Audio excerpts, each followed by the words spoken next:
August 1944, Falaise, France. The air was thick with smoke and the roar of artillery.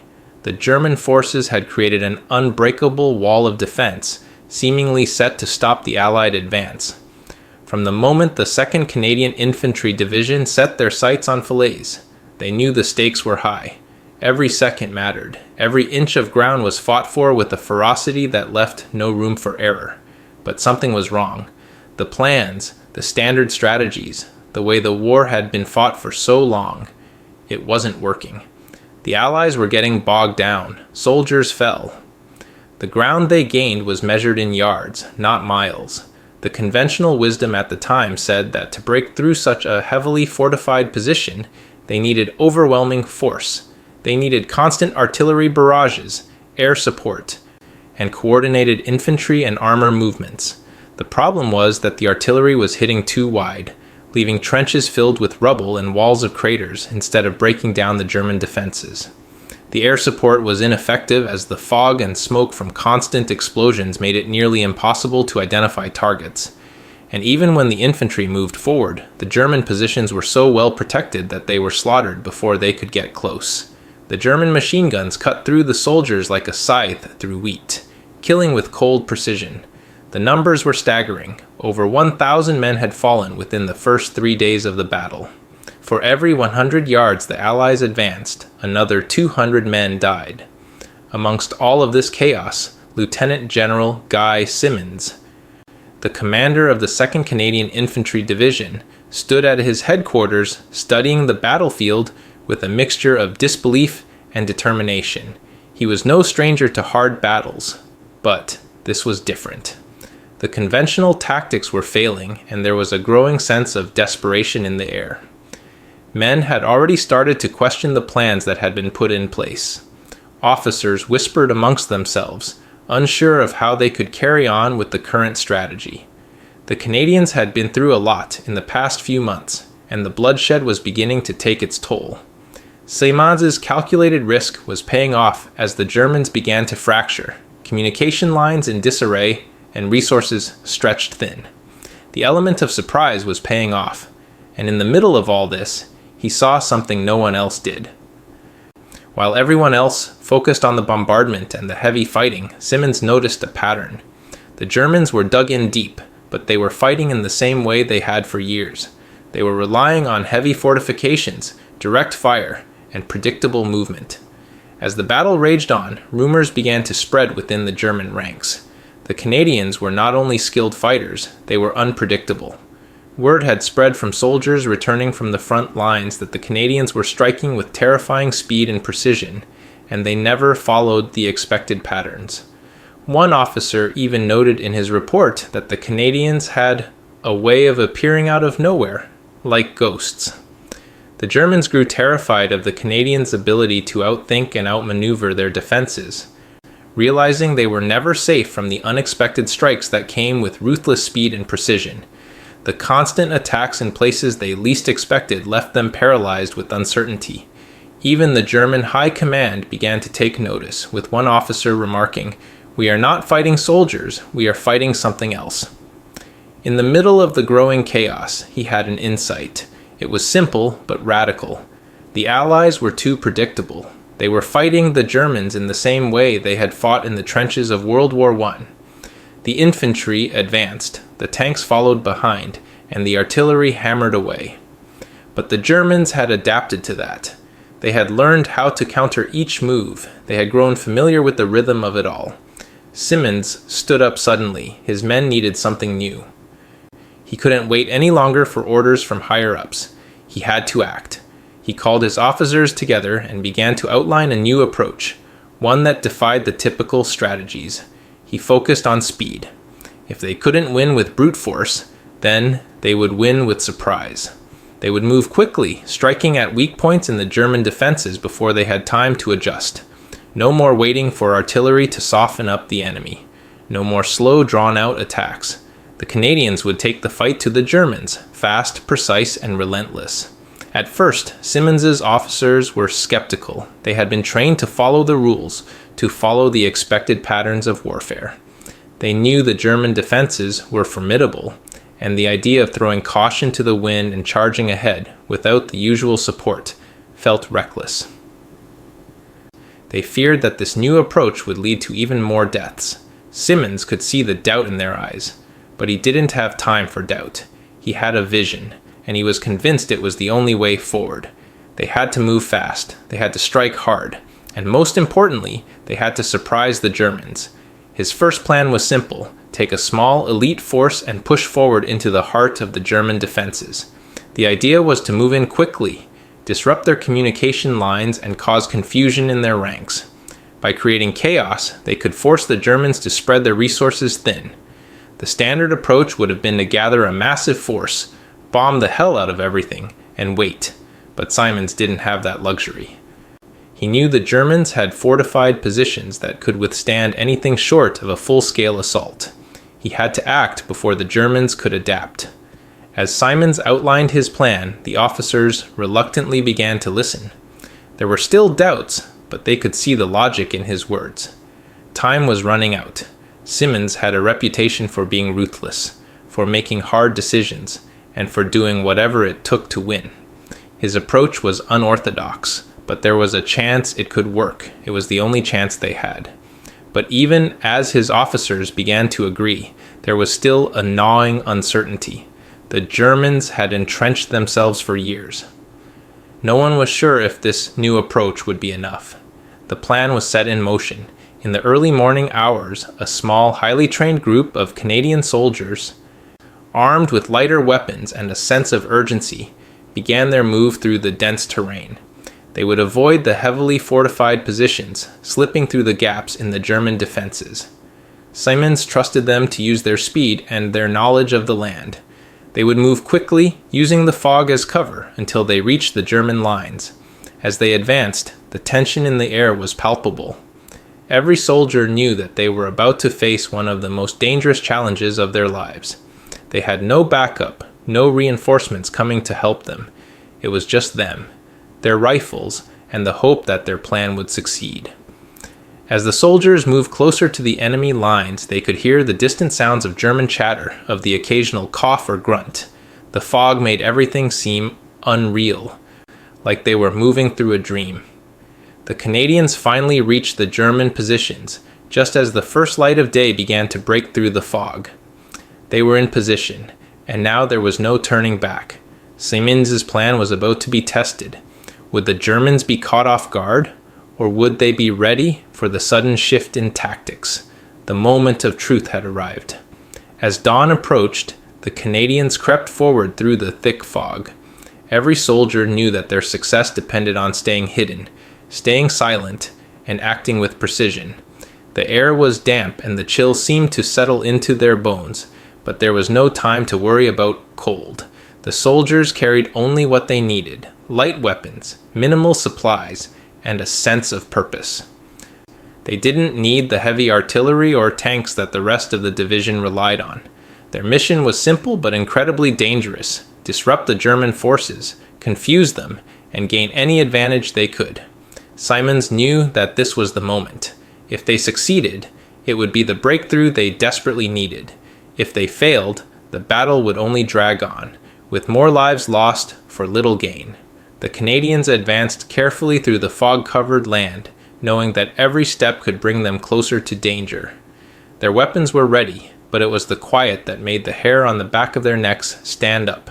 Not a sound could be heard except the muffled crunch of boots on wet earth and the occasional soft rustle of the wind blowing through the trees.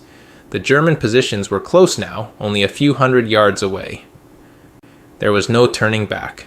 The first wave of soldiers had been sent in to test the waters, to see if the Germans were truly caught off guard. They reached the outskirts of the German defenses just as the light began to break through the thick fog, casting a pale glow over the landscape. The Canadians quickly set up their positions, using the natural cover of the land to shield themselves from the enemy's view. It was strange being so close to the German lines without any of the heavy artillery to support them.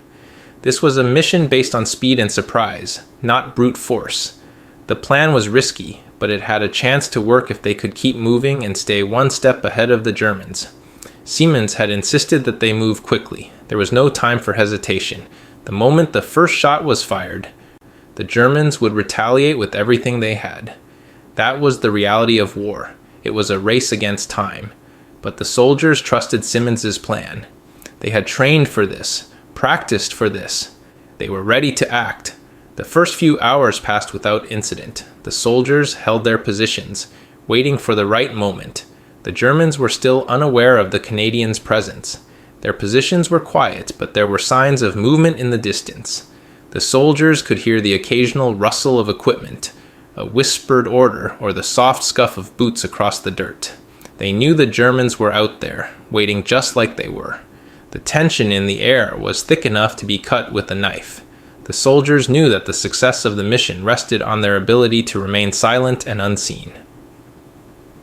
The longer they could stay hidden, the better their chances of success. At 6:30 a.m., Simmons gave the order to advance.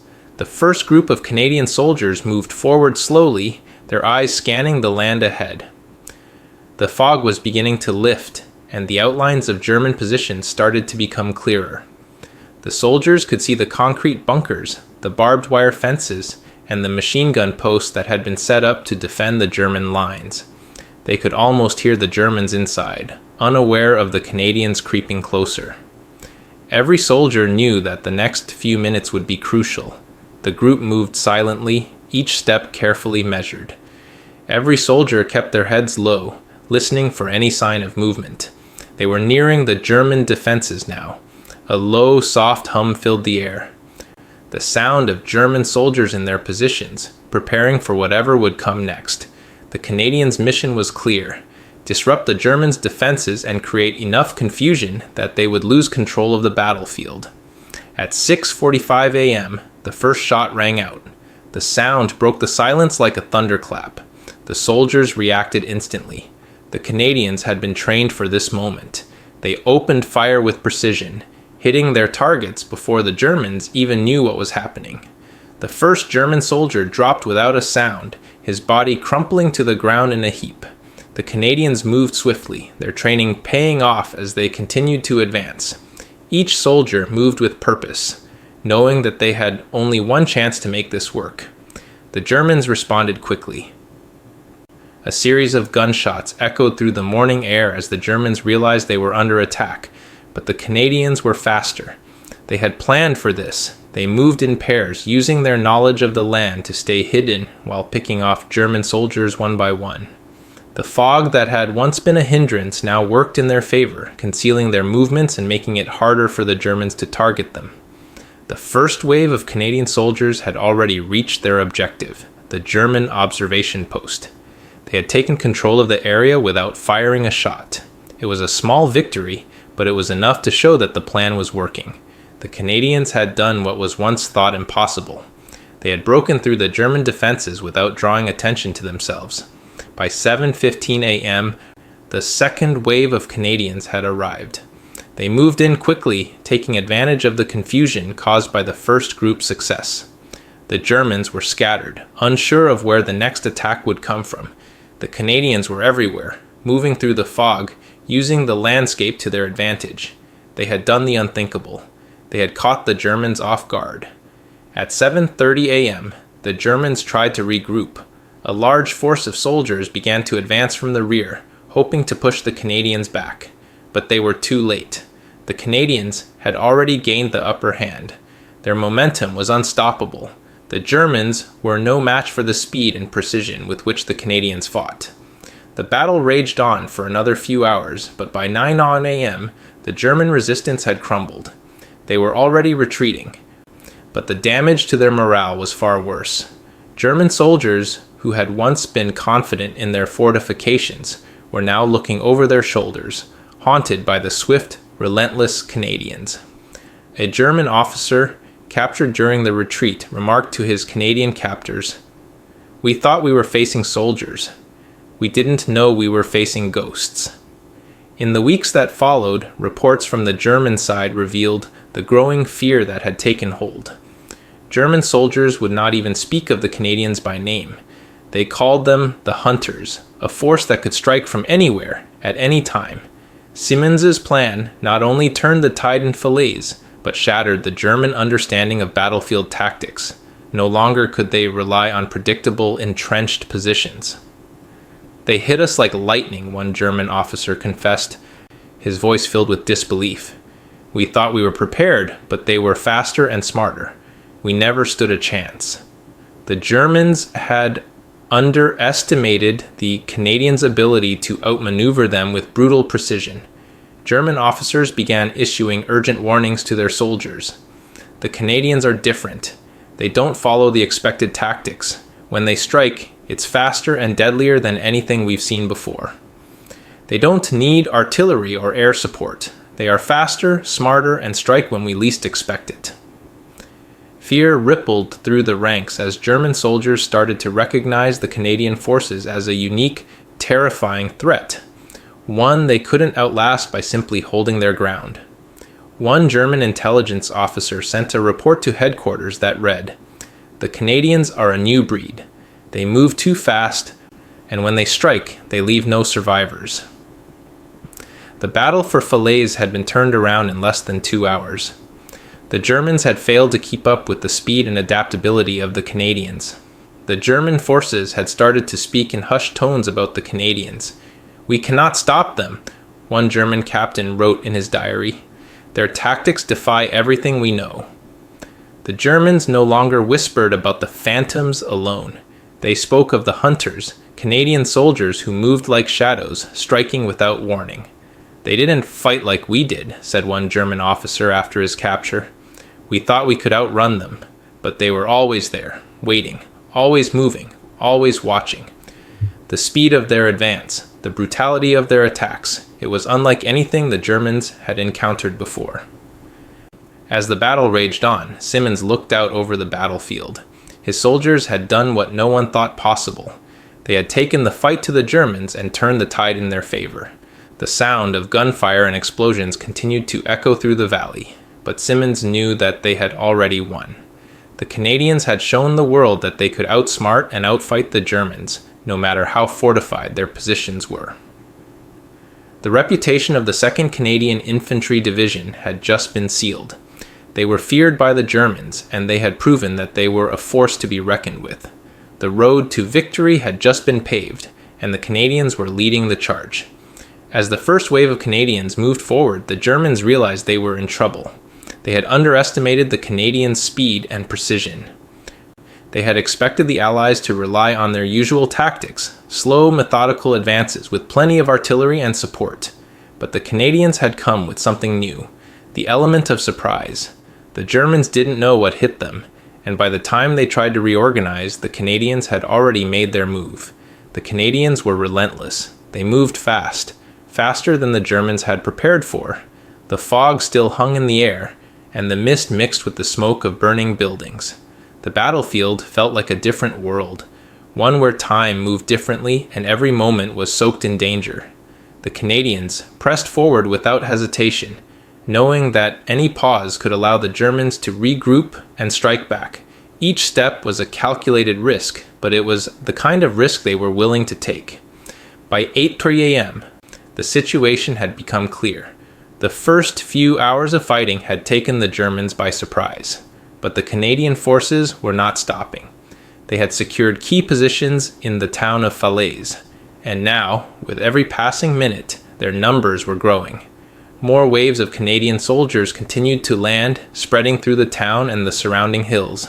The German resistance was breaking down. The Canadians fought in pairs, each soldier backing the other up, always looking out for one another. The German soldiers, on the other hand, were scattered and unsure of where the next attack would come from. Their communication had become erratic, and their positions were no longer as strong as they had been just hours before. The Canadians were exploiting their weaknesses with precision, using the terrain to their advantage. The Germans, for all their fortifications and strong positions, couldn't keep up with the speed of the Canadians. As the Canadians pushed forward, they encountered pockets of resistance. German soldiers had dug in at various points throughout the town, hoping to hold their ground. But it was too late. The Canadians, with their combined arms tactics, had the upper hand. Tanks moved alongside infantry, clearing the way and providing cover. When a German machine gun position appeared, a Canadian tank would roll forward, blasting the position with its cannon before the infantry moved in to clear the area. It was a symphony of violence, a brutal dance that left the Germans scrambling for cover. The Germans fought back, of course. They were not a defeated army yet, not by a long shot. But the longer the battle raged, the clearer it became. The Canadians were relentless, and they had found a rhythm that the Germans couldn't break. The sniper teams, led by Marshall and his men, picked off officers, cutting down German leadership with deadly precision. Each shot was a calculated move in a larger game. The snipers were invisible, ghosts on the battlefield, striking fear into the hearts of their enemies. The Germans had no idea where the next bullet would come from. By noon, the Germans were in full retreat. The Canadians had pushed them back from their fortified positions, and the front lines were shifting rapidly. The Germans attempted to regroup in a nearby forest, hoping to mount a defense in the cover of the trees. But the Canadians had already anticipated this move. The sniper teams, now fully integrated into the Canadian strategy, took to the high ground, using the trees and rocks to stay hidden. The Germans didn't stand a chance. For hours the battle continued. The Canadians pressed forward relentlessly, taking positions, clearing streets, and overwhelming German forces at every turn. The sound of gunfire never stopped, but the Canadians kept moving, always pushing forward, always one step ahead. It was as if they were unstoppable. At 2 p.m., the first real signs of German surrender began. A group of soldiers, once proud and defiant, came out of their trenches and raised their hands. The Canadians, their weapons still at the ready, hesitated for a moment, but the German soldiers were no longer a threat. They had been defeated by the speed, precision, and unyielding will of the Canadians. The Germans were taken prisoner and led away by Canadian soldiers. For the first time in hours, the battlefield fell silent. The fighting had stopped, but the victory was not yet complete. There was still work to be done. The Canadians had to secure the town and make sure the German forces could not regroup. It was not over, not yet. The soldiers knew that. For the next several hours, the Canadians worked methodically. Engineers cleared roads, checking for mines and booby traps. Medics treated the wounded, both Canadian and German. Soldiers stood guard, making sure the Germans didn't try to fight back. The work was exhausting, but the victory was worth it. The Canadians had broken through and were now securing their position. By 5 p.m., the battle for Falaise was over. The Canadians had taken the town, and the German forces were in full retreat. The victory was a decisive one, and it would go down in history as one of the most significant moments of the war. The Canadians had proven that they could do what others had said was impossible. They had defeated the Germans on their own terms, using tactics that the Germans had never expected. It was a stunning victory. In the days that followed, the true impact of the victory became clear. The German intelligence reports captured by the Canadians were filled with astonishment. German intelligence reports captured by the Canadians were filled with astonishment.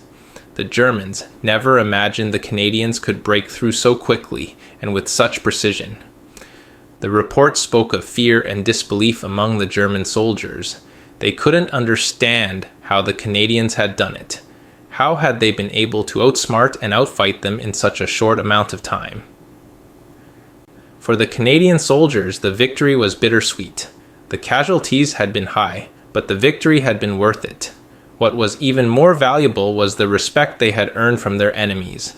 German prisoners spoke openly about the terror the Canadians instilled in their ranks. One captured soldier said, "We never thought they'd fight like that. They didn't fight by the rules. We never knew where they were coming from." Another German officer, who had fought alongside Canadian forces on the front lines, noted, "We feared them because they were everywhere. No matter how much we fortified, they'd find a way through. We couldn't keep up." This was the moment when the Canadians truly cemented their reputation as a fearsome force, the very thing the Germans had never expected. The Germans had learned not to underestimate the Canadian speed and precision. By the end of the battle, Canadian snipers had become mythic figures in the eyes of the Germans, whispered about as ghosts who struck from the mist with deadly precision. They were everywhere, a captured German soldier admitted. We couldn't even see them. We feared their ghosts more than their bullets. They were not only skilled in combat, but psychologically devastating. German officers began to put out orders to avoid open areas at all costs, to be extra vigilant at all times. The Canadian snipers had instilled a paralyzing fear, and it was a fear that would linger long after the battle had ended. In the days that followed, the Canadians continued their advance, pushing deeper into German-held territory. They had proven their worth, and now the world would know their name. The 2nd Canadian Infantry Division had earned a reputation as one of the most fearsome fighting forces in the war, and the Germans, who had once dismissed them as second-tier soldiers, now feared them above all others. The battle for Falaise had been won, but the psychological impact on the German forces was far from over. The Germans, once confident in their fortifications, had now learned that no defense was impenetrable, not against the speed, ingenuity, and terror of the Canadians. In subsequent weeks, German units near the Canadian front began issuing strange directives. Troops were to be extra cautious, to avoid standing near windows, to stay low even in rear positions, and to move only in the dark.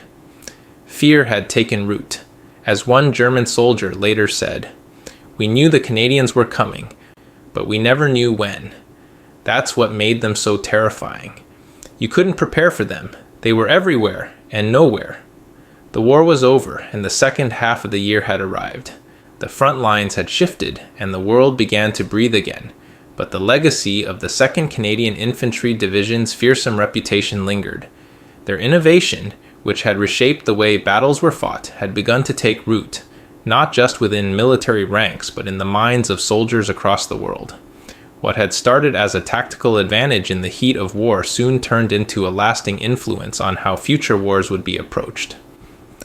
The techniques the Canadians had perfected in the heat of battle were now becoming standard practice, taught in military schools, studied by experts, and reflected upon by those who had experienced its effects firsthand. Years after the dust settled, General Guy Simonds, once the visionary behind the 2nd Canadian Infantry Division's operations, reflected on how his men had changed the course of history. What had been a new approach, criticized and dismissed by so many at the time, was now something that was studied and emulated by all major military powers. The principles of combined arms, of patience under fire, of relentless precision in action, they were all now embedded in the modern doctrine of warfare. However, not all the changes brought by the Canadian military innovation were celebrated. The adaptation of these new strategies had been met with resistance, even from those who recognized their brilliance. Some military leaders, especially those with a long history of traditional combat strategies, found it hard to accept the shift. The fear that their own positions would be undermined by the adoption of new, more effective approaches made them reluctant to embrace the change. They fought against the tide, clinging to outdated methods that they felt were tested by time, but they could not stop the inevitable. On the other hand, the Canadian military had gone from being seen as a secondary force to one that was recognized for its innovation and effectiveness. The fearsome reputation of the 2nd Canadian Infantry Division had spread far beyond the front lines of Europe. News of their prowess reached military commanders from different countries, eager to understand how a relatively small and young nation had achieved what some of the largest and most experienced armies could not. Their new tactics were not just effective, they were changing the rules of the game, and everyone had to take notice. For the soldiers who had been a part of that transformation, the experience was forever etched into their memories. Many of them had returned home to their families, carrying with them the weight of their service, their bravery, and the horrors they had witnessed. But there was one thing that all of them had in common: the pride of knowing they had been part of something greater than themselves. They had changed the world, not with grand speeches or political maneuvering, but through their actions, their courage, and their willingness to embrace change when others were hesitant to do so.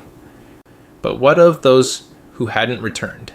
The men who had fallen in battle, the ones who had paid the ultimate price for the victories won by the 2nd Canadian Infantry Division, had left behind a legacy of their own. Their names were immortalized, not just in the memorials that stood in every town and village they had fought to liberate, but in the hearts of those who survived them. Each story of bravery, each sacrifice, had contributed to the bigger picture, and the memory of those lost in the fight would never be forgotten. As the years passed, the war faded into history, and life in Europe began to return to some semblance of normalcy. The scars of war were still visible in the bombed-out cities, the villages where families had been torn apart, and the towns where once proud buildings now lay in ruins. Yet amid the rebuilding, a new generation of leaders began to emerge, one that had been shaped by the lessons of the war. The men who had fought, those who had lived through the brutality, were now tasked with guiding their nations toward a new future. These new leaders understood that the mistakes of the past could not be allowed to repeat themselves. They saw the cost of unnecessary loss of life, the impact of outdated strategies, and the need for adaptability in the face of shifting global tensions. They took the lessons from the battlefield and applied them to their nation's policies, forging a future that was shaped by the tragedies of the past, but determined to prevent such devastation from ever happening again. For those who had been a part of the Canadian forces, their legacy lived on not only in their tactical innovations, but also in their unrelenting spirit. The veterans who had fought, those who had survived, and those who had fallen, embodied the essence of a new kind of warfare, one that valued precision, calculated risks, and a relentless commitment to victory no matter the cost. Their legacy was not just about military victories, but about the strength of character that had allowed them to endure the unimaginable and emerge from it stronger. One veteran, Major John McAlpine, was particularly vocal in the years following the war about how the lessons learned from the 2nd Canadian Infantry Division had shaped his own life and career. Having witnessed firsthand the power of adaptability and the importance of teamwork, he pushed for greater integration between military and civilian sectors, arguing that the innovation they had created in the battlefield could be applied just as effectively in rebuilding their communities. His belief in the power of cooperation and shared responsibility became a driving force in the post-war world, influencing the creation of international partnerships that helped stabilize Europe in the years that followed. But not all reflections were so optimistic. For some veterans, the war's legacy was a heavier burden. They found it difficult to reconcile the tactics they had been taught, the ones that led them to victory, with the moral cost of the decisions they had made. The soldiers who had witnessed the horrors of battle could never forget what it had taken to achieve those victories. Many carried the scars of war not just on their bodies but in their minds, struggling to find peace after seeing the brutality of the world they had fought to change. Yet even with the weight of their memories, these veterans continued to contribute to the world in significant ways. They became the advocates for peace, for justice, and for understanding the cost of violence. They wanted future generations to learn from their experiences, to understand that war was not something to glorify, but something to be avoided at all costs. In the years that followed, the military strategies developed by the 2nd Canadian Infantry Division continued to evolve. They became the basis for modern counterterrorism strategies and peacekeeping missions, demonstrating that the lessons learned in the trenches of Italy and France still had relevance in the world of the future.